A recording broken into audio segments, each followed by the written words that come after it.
إن الحمد لله نحمده ونستعينه ونستغفره ونعوذ بالله من شرور أنفسنا ومن سيئات أعمالنا من يهده الله فلا مضل له ومن يضلل فلا هادي له وأشهد أن لا إله إلا الله وحده لا شريك له وأشهد أن محمدا عبده ورسوله يا أيها الذين آمنوا اتقوا الله حق تقاته ولا تموتن إلا وأنتم مسلمون يا أيها الناس اتقوا ربكم الذي خلقكم من نفس واحدة وخلق منها زوجها وبث منهما رجالا كثيرا ونساء واتقوا الله الذي تساءلون به والأرحام إن الله كان عليكم رقيبا يا أيها الذين آمنوا اتقوا الله وقولوا قولا سديدا يصلح لكم أعمالكم ويغفر لكم ذنوبكم ومن يطع الله ورسوله فقد فاز فوزا عظيما أما بعد فإن خير الحديث كتاب الله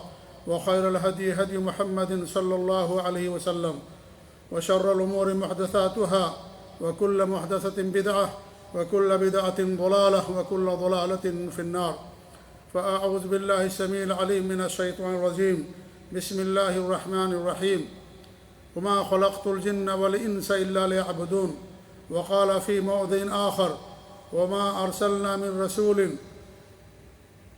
أرسلنا من قبلك من رسول إلا نوحي إليه أنه لا إله إلا أنا فاعبدون وقال رسول الله صلى الله عليه وسلم أمرت أن أقاتل الناس حتى يشهدوا أن لا إله إلا الله أو كما قال صلى الله عليه وآله وسلم ہر قسم کی حمد و ثنا بڑائی اور بزرگی اس رب العالمین کے لیے ہے جو اکیلا اور تنہا اس پوری کائنات کا خالق و مالک اور ہماری ساری عبادتوں کا مستحق اور سزاوار ہے۔ اللہ رب العالمین کی بے شمار حمد و ثنا کے بعد بے شمار درود و سلام نازل ہوں ذات مبارکہ اور مقدسہ پر جو ساری انسانیت کی طرف نبی رحمت بنا کر کے مبعوث فرمائے گئے، جن کا نام اسم گرامی احمد مجتبیٰ محمد مصطفیٰ صلی اللہ علیہ وسلم ہے۔ اللہم صلی علی محمد وعلی آل محمد کما صلیت علی ابراہیم وعلی آل ابراہیم انک حمید مجید وبارک علی محمد وعلی آل محمد کما بارکت علی ابراہیم وعلی آل ابراہیم انک حمید مجید۔ معزز سامعین، عام طور سے ایک سوال ہم لوگوں سے بار بار کیا جاتا ہے، اور وہ سوال یہ ہے کہ ہر درس کے اندر اور ہر خطبے کے اندر توحید ہی کا ذکر کیوں ہوتا ہے؟ آخر وجہ کیا ہے؟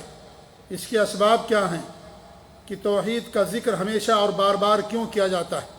آج کے اس خطبے میں اسی سوال کا ہم جواب دینے کی کوشش کریں گے کہ توحید کتنی اہم ہے اور کتنی بڑی بنیاد ہے، اس لیے اس بنیاد اور اس حقیقت کا بار بار ذکر کیا جاتا ہے۔ اللہ رب العالمین نے ہمیں اور آپ کو توحید کے لیے پیدا کیا ہے۔ پوری کائنات کی تخلیق توحید کی خاطر ہوئی ہے۔ اللہ تعالیٰ کے ارشاد وما خلقت الجن والانس الا لیعبدون، ہم نے انسانوں اور جناتوں کو اپنی عبادت کے لیے پیدا کیا ہے۔ ہم پیدا ہی کیے گئے ہیں اللہ رب العالمین کی وحدانیت کے اقرار کرنے کے لیے، صرف اللہ کی عبادت کرنے کے لیے، اللہ کی توحید کو اپنانے کے لیے۔ ہماری اور آپ کی پوری کائنات کی تخلیق کا مقصد اور راز ہی یہی ہے۔ جب یہ مقصد ہے، بنیاد ہے، تو اس کا بار بار ذکر آخر کیوں نہ ہو؟ نمبر 2، ہر انسان کی فطرت ہے یہ توحید، ہر انسان کی فطرت ہے۔ اللہ رب العالمین کا فرمان ہے فطرت اللہ التی فطر الناس علیہا، اللہ رب العالمین نے اس فطرت پر سب کو پیدا کیا ہے۔ اور ہمارے نبی کی حدیث ما من مولود الا یولد الفطرہ فابواہ یہودانہ او ینصرانہ او یمجسانہ، کہ ہر بچے کی پیدائش اور ولادت فطرت پر ہوتی ہے۔ اب اس کے ماں باپ اسے یہودی بنا دیتے ہیں، نصرانی اور مجوسی بنا دیتے ہیں، ورنہ ہر بچہ جو دنیا کے اندر پیدا ہوتا، چاہے مسلمان کے گھر میں پیدا ہو یا غیر مسلم کے گھر میں پیدا ہو، ہر بچے کی ولادت، ہر مولود کی ولادت توحید پر ہوتی ہے۔ ہمارے نبی نے نہیں فرمایا کہ اس کے ماں باپ اس کو مسلمان بنا دیتے، کیوں؟ اس لیے کہ ہر بچہ اسی پر پیدا ہوتا ہے، توحید پر پیدا ہوتا ہے۔ اس لیے ہمارے نبی نے فرمایا کہ اس کے ماں باپ اس کو یہودی بنا دیتے ہیں، نصرانی بنا دیتے ہیں، مجوسی بنا دیتے ہیں، ماں باپ کا جو دین اور دھرم ہوتا ہے وہ اس کو ماننے والا بنا دیتے ہیں، ورنہ بچے کی ولادت کس پر ہوتی ہے؟ توحید پر ہوتی ہے۔ ہر بچہ مسلمان بن کر کے اور موحد بن کر کے توحید پر اس کی ولادت ہوتی ہے۔ یہ اہم باتیں ہیں۔ نمبر 3، ہر بندے سے اللہ رب العالمین نے توحید کا عہد اور میثاق لیا۔ ہم نے اور قیامت تک پیدا ہونے والے ہر انسان نے یہ گواہی دی ہے کہ اللہ تعالیٰ تو ہی ہمارا رب ہے، تو ہی ہمارا معبود ہے۔ جب ہماری روحیں پیدا کی گئیں، حضرت آدم علیہ السلام کو اللہ نے پیدا کیا، بنایا، پیدا کرنے کے بعد ان سے قیامت تک پیدا ہونے والے ہر انسان کی روح کو پیدا کیا، اور اس کے بعد اللہ رب العالمین نے سب سے عہد لیا، الست بربکم، کیا میں تم سب کا رب نہیں ہوں؟ قالوا بلا، سب نے کہا کہ ضرور بضرور ہم اس بات پر گواہ ہیں کہ اللہ تعالیٰ تو ہی ہمارا رب ہے، تو ہی ہمارا معبود ہے۔ جب ہم نے اللہ کو رب مانا تو رب ماننے کا تقاضا یہ ہے کہ صرف اللہ کی عبادت کی جائے۔ جب وہ ہمارا رب ہے، خالق و مالک ہے، دنیا کا نظام چلانے والا ہے، سب کچھ کرنے والا وہی ہے، تو اس بات کا تقاضا یہ ہے کہ یہ بات ہم کو اس بات کو لازم کرتی ہے کہ ہم صرف اسی رب کی بات کریں جس رب نے ہم کو پیدا کیا ہے، اور جو رب ہمیں روزی دیتا ہے، اور جس نے ہمارے اوپر انعامات اور احسانات کیے ہیں۔ تو ہم سب نے گواہی دی ہے، ہر شخص نے گواہی دی ہے، ہر روح نے گواہی دی ہے عالم ارواح کے اندر، چاہے مسلمان ہو اب یا کافر ہو، ہر ایک نے گواہی دی ہے کہ اللہ تعالیٰ تو ہی ہمارا رب ہے۔ نمبر 4 میرے بھائیوں، توحید انسان کے سارے گناہوں کو مٹا دیتی ہے۔ اللہ کے رسول کی حدیث ہے کہ اگر کوئی آدمی اللہ رب العالمین کے ساتھ، اللہ رب العالمین کے پاس پہنچتا ہے اور اس نے شرک نہیں کیا ہے، تو اللہ تعالیٰ اس کے تمام گناہوں کو مٹا دیتا ہے، چاہے وہ گناہ آسمان و زمین کے برابر ہی کیوں نہ ہو۔ شرط یہ ہے کہ اس نے شرک نہ کیا ہو، اگر شرک نہیں کیا ہوگا اللہ تعالیٰ اس کے گناہوں کو مٹا دے گا۔ نمبر 4، سب سے پہلے اسی چیز کی طرف دعوت دی جاتی ہے۔ ایک بندے کو، ایک انسان کو اسلام کی طرف بلانا ہے، سب سے پہلے اسے توحید کی دعوت دی جائے گی، کیونکہ اس کے اقرار کے بعد ہی ایک انسان مسلمان ہوتا ہے، ورنہ مسلمان ہی نہیں ہوگا۔ اللہ کے رسول کی حدیث، امرت ان اقاتل الناس حتی یشہدوا ان لا الہ الا اللہ، مجھے حکم دیا گیا ہے کہ میں لوگوں سے قتال کروں، جنگ کروں، جب تک کوئی اس بات کے اقرار نہ کرنے کہ اللہ تعالیٰ کے علاوہ ہمارا کوئی سچا معبود نہیں ہے۔ یہ بنیاد ہے، اسی طرف دعوت دی جائے گی۔ اور ہمارے نبی نے حضرت معاذ بن جبل رضی اللہ تعالیٰ عنہ کو بھیجا تھا یمن، اور کہا کہ وہ اہل کتاب تھے، یہود و نصارہ تھے، ہمارے نبی نے کہا کہ سب سے پہلے انہیں توحید کی طرف دعوت دینا، اس بات کی طرف دعوت دینا کہ اللہ تعالیٰ کے علاوہ کوئی سچا معبود نہیں ہے، اور محمد صلی اللہ علیہ وسلم اللہ کے نبی اور رسول ہیں۔ اگر اس کا اقرار کر لیں تو انہیں نماز کی طرف دعوت دینا، کیونکہ نماز کب قبول ہوگی؟ جب انسان اللہ پر، اس کے نبی پر ایمان رکھے گا، تبھی جا کر کے انسان کی نماز قبول ہوگی، تبھی جا کر کے انسان کا روزہ قبول ہوگا، اس کا حج قبول ہوگا، اس کی نیکیاں قبول کی جائیں گی۔ اگر یہ نہیں ہے تو اللہ رب العالمین اس کے کسی بھی عمل کو قبول نہیں کرے گا۔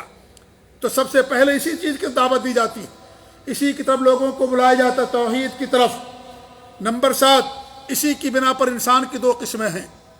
اللہ نے فرمایا فَمِنْكُمْ مُؤْمِنٌ وَمِنْكُمْ کافر، ایک مومن اور ایک کافر، اسی کی بنیاد پر جو اس توحید کو مانے جس کا اقرار اس نے کیا تھا اللہ رب العالمین سے، جو فطرت ہے جس کے لیے اللہ نے ہمیں اور آپ کو پیدا کیا، اس کو جو مانے مومن ہے، اور جو اس کا انکار کر دے وہ کافر ہے۔ اسی کی بنا پر 2 اصطلاح چلتی ہے، ایک مومن کی اور ایک کافر کی۔ نمبر 8، جہاد اسی کے لیے مشروع قرار دیا گیا ہے، جنگ اسی کے لیے کی جاتی تھی یا کی جاتی ہے کہ لوگوں کو توحید کی طرف دعوت دی جائے، اسلام کی طرف لوگوں کو بلایا جائے، ایک رب کے اقرار کی طرف، ایک رب کے ماننے کی طرف، ایک رب کو اپنا اللہ اور معبود ماننے کی طرف لوگوں کو دعوت دی جائے۔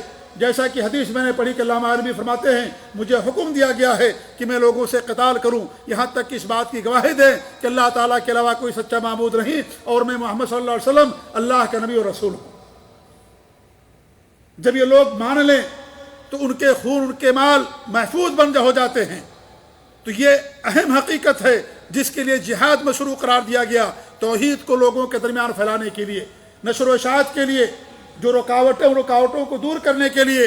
جہاد کا مقصد قتل نہیں ہے، جہاد کا مقصد لوگوں کو نقصان پہنچانا نہیں ہے، جہاد کا اصل مقصد یہ ہے حق کی دعوت کو، اسلام کو، توحید کو لوگوں تک پہنچانے کے لیے جو رکاوٹیں ہیں ان رکاوٹوں کو دور کرنا، یہ اصل مقصد اس کا۔ تو جہاد اسی لیے مشروع ہوا تھا کہ توحید کی دعوت لوگوں کے اندر عام کی جائے۔ نمبر 9 نصر و تمکین کے لیے، مدد کے لیے، نصرت کے لیے توحید شرط ہے۔ اگر ہم چاہتے ہیں کہ اللہ ہماری مدد کرے، ہم چاہتے ہیں کہ اللہ رب العالمین دنیا کے اندر غلبہ عطا کرے، ہم چاہتے ہیں کہ ہماری دنیا کے اندر عزت ہو، سربلندی ہو، اس کے لیے توحید شرط ہے۔ اس کے بعد ہی اللہ رب العالمین انسانوں کو دنیا کے اندر تمکنت اور تمکین اور غلبہ اور سربلندی عطا فرماتا ہے۔ یہ بھی توحید کی ایک بڑی فضیلت اور اہمیت ہے۔ نمبر 10 امن و امان توحید والوں ہی کے لیے ہے۔ دنیا کے اندر اگر امن چاہیے، آخرت کے اندر امن چاہیے، آخرت میں قبر کے عذاب سے، جہنم کے عذاب سے امن چاہیے، اس کے لیے توحید شرط ہے۔ اللہ رب العالمین نے فرمایا الذین آمنوا ولم یلبسوا ایمانہم بظلم اولئک لہم الامن وہم مہتدون، جو ایمان لائے اور اپنے ایمان کو ظلم سے پاک رکھا، ایسے لوگوں کے لیے امن ہے اور یہی لوگ ہدایت یافتہ ہیں۔ جنہوں نے ظلم سے اپنے ایمان کو پاک رکھا، اپنے ایمان کو گندا نہیں کیا، ظلم سے آلائش نہیں کی، ظلم سے، بلکہ اپنے ایمان کو پاک و صاف رکھا جیسے ایمان لائے تھے، اور جس طریقے سے مطلوب ہے شریعت میں اس طریقے سے ان کا ایمان رہا، تو ایسے لوگوں کے لیے امن و امان ہے۔ یہاں ظلم سے مراد کیا ہے؟ ظلم سے مراد بڑا ظلم مراد ہے، جس کو شرک کہا جاتا ہے، یہ مراد ہے ظلم۔ جیسا کہ ہمارے نبی نے فرمایا، جب آیت کریمہ نازل ہوئی تو صحابہ کرام نے کہا کہ ہم میں سے کون ہے جو اپنے اوپر ظلم نہ کرتا ہو؟ تو ہمارے نبی نے کہا کہ نہیں، یہاں پر یہ ظلم مراد نہیں ہے کہ اپنے اوپر ظلم کریں، بچوں پر ظلم کریں، گھر والوں پر ظلم کریں یا کسی پر ظلم کریں، یہ بھی حرام ہے شریعت کے اندر، اور یہ بندوں کے حقوق ہیں، یہ بھی حرام ہیں، لیکن یہاں پر یہ ظلم مراد نہیں ہے۔ یہاں پر کون سا ظلم مراد ہے؟ یہاں پر وہ ظلم مراد ہے جو لقمان نے اپنے بیٹے کو وصیت کرتے ہوئے فرمایا تھا، یا بنی لا تشرک باللہ ان الشرک لظلم عظیم، اے میرے بیٹے شرک نہ کرنا، شرک سب سے بڑا ظلم ہے۔ تو یہاں پر ظلم سے مراد شرک مراد، شرک سے پاک رکھا، توحید کے تقاضوں کو اس نے پورا کیا، توحید کے مطابق اسے زندگی گزاری۔ ایسے لوگوں کے لیے دنیا کے اندر بھی امن ہے اور آخرت کے اندر بھی ایسے لوگوں کے لیے امن ہے۔ لہذا امن کے لیے توحید شرط ہے، توحید امن کے لیے شرط ہے۔ اس طریقے سے نمبر 11 اللہ رب العالمین نے دنیا کے اندر دین بھیجا، اور دین توحید ہی بھیجا ہے، توحید والا دین ہے یہ۔ ایک دین اللہ نے بھیجا آسمان سے، 2 دین نازل نہیں کیا، سارے نبیوں کا دین ایک تھا، ایک ہی دین اللہ نے بھیجا، وہ دین اسلام، وہ دین توحید۔ وَلَقَدْ بَعَثْنَا فِي كُلِّ أُمَّةٍ رَسُولًا، ہم نے ہر امت میں رسول بھیجا، ان اعبدوا اللہ، کہ اللہ کی عبادت کرو، واجتنبوا الطاغوت، غیر اللہ کی عبادت سے اپنے آپ کو بچاؤ، اسے دوری اختیار کرو۔ یہ ہر نبی کا دین تھا، ہر نبی مسلمان تھے، ہر نبی کے ماننے والے مسلمان تھے۔ اللہ نے ایک دین بھیجا دنیا کے اندر، وہ دین اسلام ہے، اور اس دین اسلام دین توحید، اللہ کو ماننا، اللہ کی خالص عبادت کرنا۔ اس لیے سب کا کلمہ کیا تھا؟ لا الہ الا اللہ، اللہ تعالیٰ کے علاوہ ہمارا کوئی معبود نہیں ہے، اللہ تعالیٰ کے علاوہ ہمارا کوئی عبادت کے لائق نہیں ہے، یہ کلمہ تھا، ہر نبی کا کلمہ یہی تھا، لا الہ الا اللہ۔ آدم نبی اللہ، لا الہ الا اللہ، عیسیٰ رسول اللہ، لا الہ الا اللہ، موسیٰ رسول اللہ، لا الہ الا اللہ، محمد رسول اللہ، لا الہ الا اللہ، ابراہیم رسول اللہ۔ جتنے بھی نبی آئے تمام نبیوں کا کلمہ ایک تھا، لا الہ الا اللہ، سب کا دین ایک تھا، دین توحید۔ اس لیے دین توحید کا بار بار ذکر ہوتا ہے۔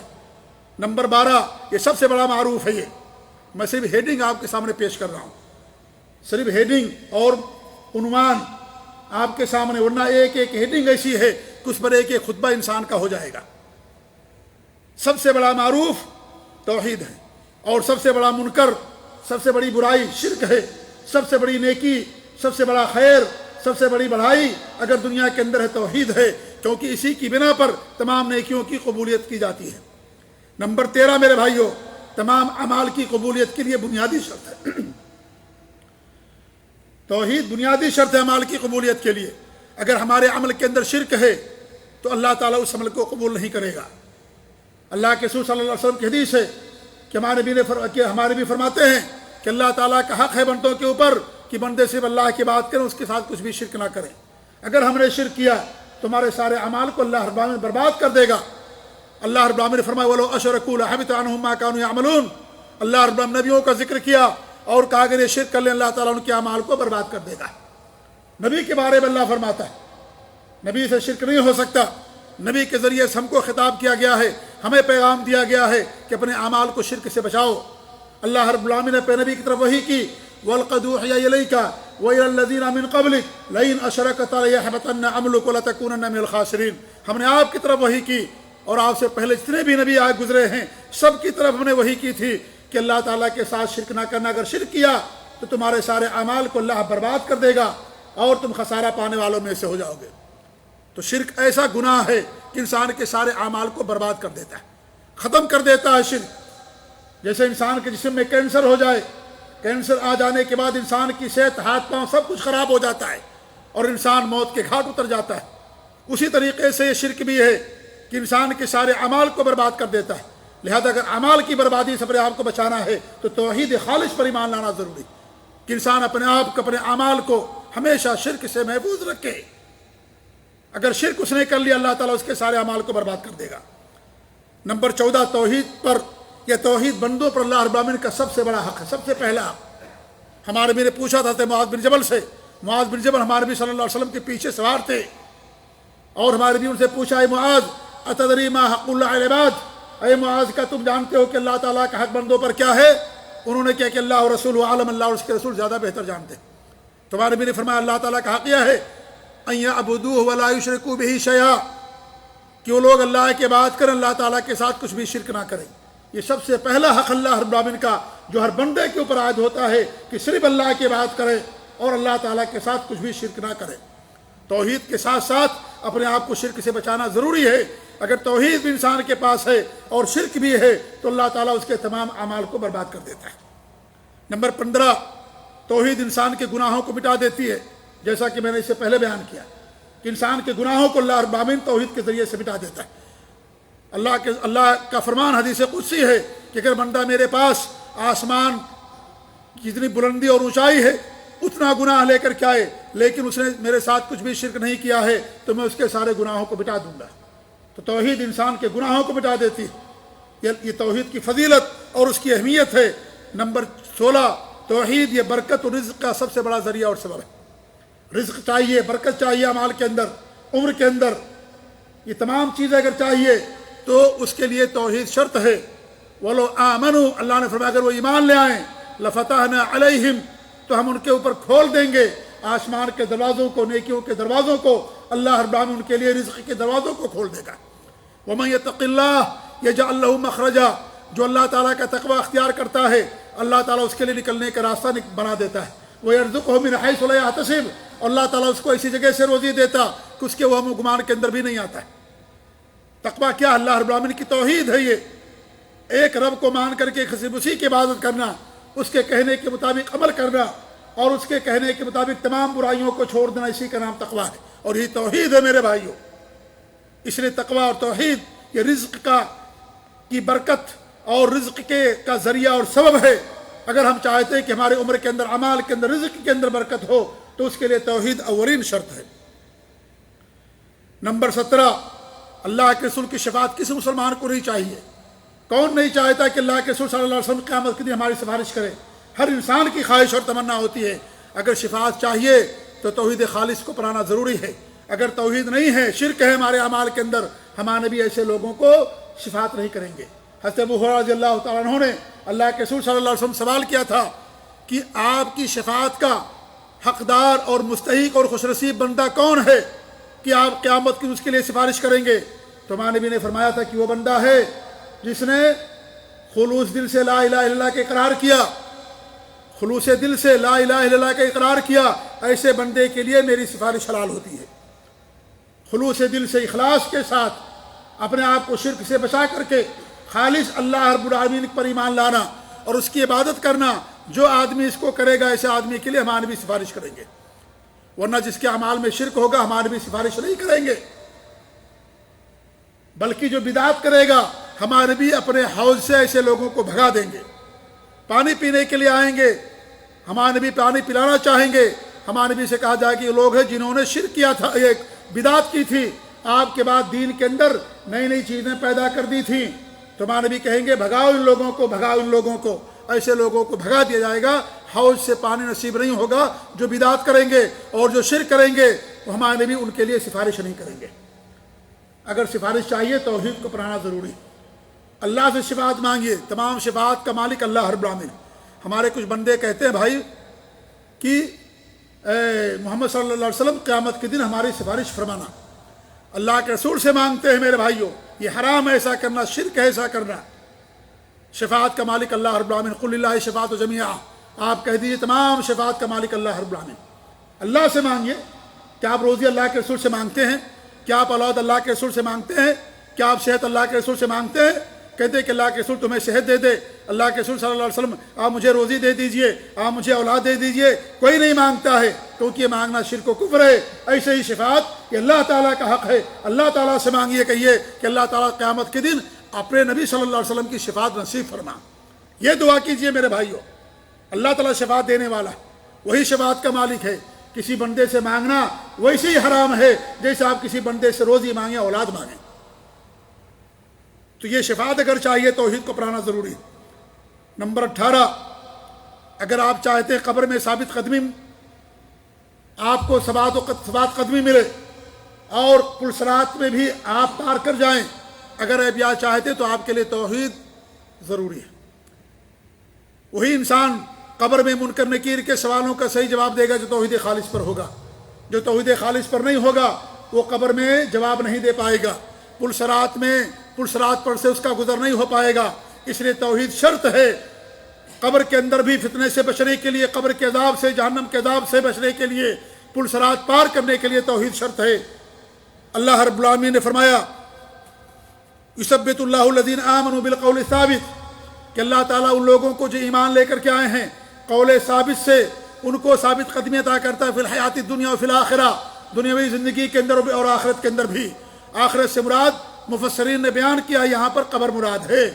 قبر میں اگر ثابت قدمی چاہیے، قبر میں منکر نکیر کے سوالوں کا صحیح جواب اگر آپ دینا چاہتے ہیں، توحید اپنائیے، شرک سے دوری اختیار کیجیے.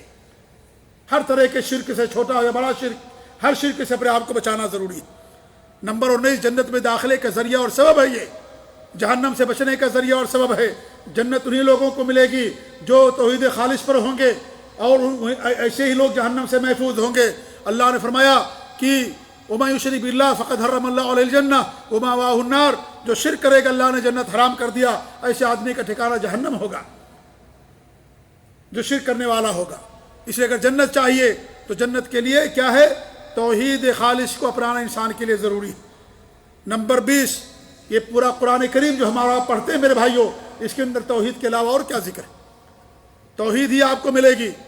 اللہ رب العالمین نے تو وضاحت کے ساتھ توحید کو بیان کیا، اپنے بارے میں بیان کیا، اپنے اعمال اللہ نے بیان کیا، اپنے ناموں کو بیان کیا. اللہ نے اپنی صفات بیان کی ہیں، توحید کی اہمیت و فضیلت کو بیان کیا. جو توحید پر ایمان لائے ان قوموں کو اللہ نے ذکر کیا، ان کو اللہ نے نجات دے دیا. اور جو توحید نہیں پر ایمان لائے، نبی پر ایمان نہیں لائے، ان قوموں کی ہلاکت و بربادی اللہ نے ذکر کیا ہے. اور اس طریقے سے جو توحید مانے گا اس کے لیے اللہ نے جنت کا ذکر کیا ہے، جو توحید نہیں مانے گا اس کے لیے اللہ نے جہنم کا ذکر کیا ہے. احکام مسائل بیان کیے ہیں. یہ احکام مسائل اسی توحید کے بعد ہی آتے ہیں. اس لیے پورا قرآن کریم، امام ابن تیمیہ رحمۃ اللہ علیہ فرماتے ہیں، بہت بڑے امام اور مجدد، وہ کہتے ہیں پورا قرآن کریم توحید کے علاوہ اس کے اندر اور کچھ نہیں ہے.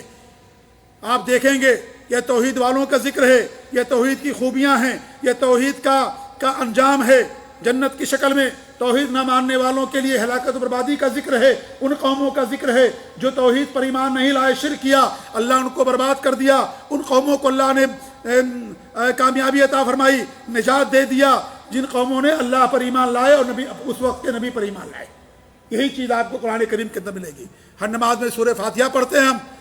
سورہ فاتحہ کے اندر توحید کے علاوہ کیا ہے؟ توحید کی تینوں قسموں کو اللہ رب العالمین نے بیان کیا سورہ فاتحہ کے اندر. آیت الکرسی سب سے بڑی آیت الکرسی ہے، اس کے اندر صرف توحید کا ذکر ہے. سورۃ الفاتحہ قرآن کی سب سے عظیم سورت، سب سے بڑی اور افضل سورت سورۃ الفاتحہ، اس کے اندر اللہ رب العالمین نے قرآن توحید کے علاوہ کچھ اور نہیں ذکر کیا ہے. اس لیے میرے بھائی توحید یہ سب سے بڑی حقیقت ہے. نمبر 21، ہر نبی نے اپنی زندگی بھر توحید کی دعوت دی ہے. ہر نبی نے، جتنے بھی نبی دنیا کے اندر آئے تمام نبیوں نے توحید کی دعوت دی ہے. اس کے علاوہ کسی اور چیز کی دعوت نہیں دی. نوح علیہ السلام نے 950 سال تک توحید کی دعوت دیا. ہر نبی نے، ہمارے نبی صلی اللہ علیہ وسلم نے، ہر ایک نے توحید کی دعوت دی. پوری زندگی توحید کی نشر و اشاعت کے لیے، شرک کے خاتمے کے لیے، شرک اور اس طریقے سے اللہ کے علاوہ جن کی بھی بات کی جاتی ہے اس کی بے خونی اور قلا کما کے لیے اللہ رب العالمین نے دنیا کے اندر نبیوں کو بھیجا ہے۔ اس طریقے سے آپ دیکھیے سورہ فاتحہ کے بعد دوسری سورت سورۃ البقرہ ہے، اس کے اندر سب سے پہلا حکم توحید کا ہے، یا ایھا الناس، اے لوگو اعبدوا ربکم الذی خلقکم والذین من قبلکم لعلکم تتقون۔ سب سے پہلا حکم سورۃ بقرہ کے اندر، یہ جو قرآن ہمارے سامنے موجود ہے، سب سے پہلا حکم یہی ہے کہ اللہ کی بات کرو۔ سب سے پہلا حکم اللہ رب العالمین کے نازل ہوا سورہ بقرہ کے اندر توحید کے تعلق سے نازل ہو۔ اس طریقے سے نمبر 25 میرے بھائیوں، آپ دیکھیں ہمیشہ توحید کا ذکر ہوتا رہتا ہے، ہمیشہ کائنات کے اندر کوئی ایسا لمحہ نہیں گزرتا، کوئی ایسا وقت نہیں گزرتا جہاں پر توحید کا ذکر نہ ہوتا۔ یہ جو اذان ہم دیتے ہیں، اذان کیا ہے؟ اذان کے اندر اللہ رب العالمین کی وحدانیت ہی کا ذکر ہے، اللہ اکبر، اشہد ان لا الہ الا اللہ، اللہ ہی کا ذکر ہے، اس کے نبی کی رسالت کا ذکر ہے، کامیابی کا ذکر ہے۔ پھر اللہ رب العالمین کے بڑا یہ کہ اس بات کے اقرار کہ اللہ تعالیٰ کے علاوہ کوئی سے بڑا کوئی نہیں ہے، لا الہ الا اللہ، اللہ کے علاوہ کوئی معبود برحق نہیں ہے۔ یہ اذان کیا ہے؟ پورا کا پورا توحید ہی ہے۔ اس کے بعد اقامت کہی جاتی ہے، اقامت کے اندر بھی توحید ہی ہوتی ہے۔ نماز پڑھتے ہیں، نماز کے اندر سورت پڑھتے ہیں، قرآن کی تلاوت کرتے ہیں، ذکر و اذکار کرتے ہیں۔ نماز کے اندر آخر کیا ہے؟ کون سی ایسی عبادت ہے، چاہے زکوٰۃ ہو، چاہے عمرہ ہو، چاہے حج ہو، چاہے نماز ہو، کوئی بھی نیکی ہو جس نیکی کے اندر توحید کا ذکر نہ آتا؟ ہر لمحہ وقت بدلتا رہتا ہے۔ ابھی یہاں پر نماز کا وقت ہے، کسی ملک میں نہیں ہے، بعد میں نماز کا وقت ہوگا۔ کوئی ایسا وقت نہیں گزرتا جس وقت اذان نہ ہوتی ہو، جس وقت اذان نہ ہوتی ہو۔ آپ پوری دنیا کے دیکھ لیجئے، ہر دنیا کے اندر نمازوں کے اوقات مختلف ہیں، اس لیے ہر وقت ہر لمحہ اللہ رب العالمین کی وحدانیت کا ذکر ہوتا رہتا ہے۔ اس لیے ہم توحید کا ہمیشہ ذکر کرتے ہیں، کیونکہ یہ بنیاد ہے میرے بھائیوں، یہ اصل ہے، یہ اساس ہے۔ اس کے بغیر اللہ رب العالمین ہمارے کسی عمل کو قبول نہیں کرے گا۔ اور دنیا کے اندر اللہ تعالیٰ کی پھیلی ہوئی تمام مخلوقات، تمام نشانیاں توحید پر دلالت کرتی ہیں۔ اس لیے توحید کی بار بار ذکر اسی لیے کیا جاتا ہے کیونکہ یہ بنیاد اور اساس ہے۔ یہ چیز اگر نہیں ہوگی تو ہمارے کسی عمل کو اللہ قبول نہیں کرے گا۔ اور توحید کا مطلب یہ نہیں ہے صرف اللہ پر ایمان لے آنا، اللہ کو رب مان لینا۔ توحید کا اصل مطلب یہ ہے کہ صرف اللہ کی بات کرنا، اللہ کو رب مان کر کے، اللہ کو اس کائنات کا خالق و مالک مان کر کے صرف اللہ کی بات کرنا، اور اس کے بعد میں کسی کو شریک نہ کرنا۔ یہ اصل توحید ہے جس کے لیے اللہ رب العالمین نے نبیوں کو دنیا کے اندر نبیوں کو اللہ رب العالمین نے مبعوث فرمایا۔ مکہ کے مشرک بھی مانتے تھے کہ اللہ ہی ہمارا رب ہے۔ یہ کافی نہیں ہے جب تک کہ انسان خالص اللہ کی بات نہ کرے۔ ہر زمانے کے مشرک مانتے تھے کہ اللہ ہمارا رب اور خالق و مالک، اللہ ہی کو حاکم مانتے تھے۔ اس لیے ہمارا کلمہ لا خالق الا اللہ نہیں ہے، ہمارا کلمہ لا الہ الا اللہ۔ ہر نبی کا کلمہ یہی تھا، کیونکہ ہر نبی کی امت، ہر نبی کی قوم مانتی تھی کہ اللہ ہی ہمارا رب ہے۔ لیکن جب عبادت کرنے کی بات آتی تھی تو عبادت میں شرک کر لیا کرتے تھے، اللہ کے علاوہ اوروں کو پکارتے تھے، اوروں کا واسطہ لیا کرتے تھے، اور جو عبادات اللہ کے لیے ہونی چاہیے وہ عبادات غیر اللہ کے لیے کرتے تھے۔ عبادت طواف اللہ کے لیے، نذر و نیاز اللہ کے لیے، قربانی اور ذبح کرنا اللہ کے لیے، وہ غیروں کے نام پر کیا کرتے تھے اور بتوں کے نام پر کیا کرتے تھے۔ اور اس طریقے سے حضرت موسیٰ اور عیسیٰ اور حضرت ابراہیم کے نام پر کیا کرتے تھے، طواف، ان کے نام پر نذر و نیاز مانا کرتے تھے۔ اس لیے اللہ رب العالمین نے اپنے نبی کو دنیا کے اندر مبعوث فرمایا۔ لہذا توحید کا مطلب یہ نہیں ہے کہ صرف اللہ کو رب مان لینا کافی ہے، یہ ضروری ہے، لیکن اس کے بعد جو دوسرا سب سے بڑا مرحلہ وہ یہ ہے کہ اللہ کو ایک رب مان کر کے صرف اللہ رب العالمین کی بات کرنا اور اس کے بعد میں کسی کو شریک نہ کرنا۔ یہ اصل توحید ہے میرے بھائیوں۔ اسی میں اختلاف تھا، اسی میں مکہ کے مشرک ہمارے نبی سے جنگ کیا، اور اس طریقے سے اور ہر قوم کے، ہر نبی کی قوم نے ان سے اسی کی بنیاد پر اختلاف کیا تھا، ورنہ اختلاف نہیں تھا کہ اللہ ہمارا رب ہے، سب لوگ مانتے تھے۔ تو جس توحید کا میں نے ذکر کیا ہے وہ توحید الوہیت، توحید عبادت، خالص اللہ کی بات کرنا، تمام عبادات کو خالص اللہ کے لیے کرنا، یہ اصل توحید ہے۔ اس کے معنی بغیر کوئی بندہ پکا اور جو مسلمان نہیں ہو سکتا ہے۔ اس کو ماننے کے بعد ہی نبی کی شفاعت ملے گی، اس کو ماننے کے بعد ہی جنت میں داخلہ ملے گا، اس کو ماننے کے بعد ہی انسان کو جہنم سے نجات ملے گی۔ یہ اصل توحید ہے جس کی طرف ہمیشہ انسان کو دعوت دی جاتی ہے۔ اللہ تعالیٰ سے دعا ہے کہ اللہ رب العالمین ہمیں توحید خالص پر قائم رکھے، اللہ تعالیٰ ہمیں ہر شرک سے محفوظ رکھے، اللہ تعالیٰ ہمارے ایمان کے اندر پختگی پیدا فرمائے، اللہ رب العالمین ہمیں توحید کو اپنانے کی توفیق دے، اور ہر شرک سے، چھوٹا ہو بڑا شرک ہو، ہر ایک سے اللہ رب العالمین ہمیں محفوظ رکھے۔ اپنے نبی کی سنت پر قائم رکھے، اسلام اور توحید پر قائم رکھے۔ ہماری وفات ہماری زبان سے کلمہ توحید جاری، اور وفات کے بعد اللہ رب العالمین ہمیں قبر کے عذاب سے، جہنم کے عذاب سے محفوظ رکھے، اور جنت الفردوس میں اللہ رب العالمین ہم سب کو جگہ نصیب فرمائے، آمین۔ بارک اللہ لی ولکم فی القرآن العظیم ونفعني وإياكم بالآیات والذکر الحکیم، انہ تعالی جواد کریم ملک بر رؤوف الرحیم۔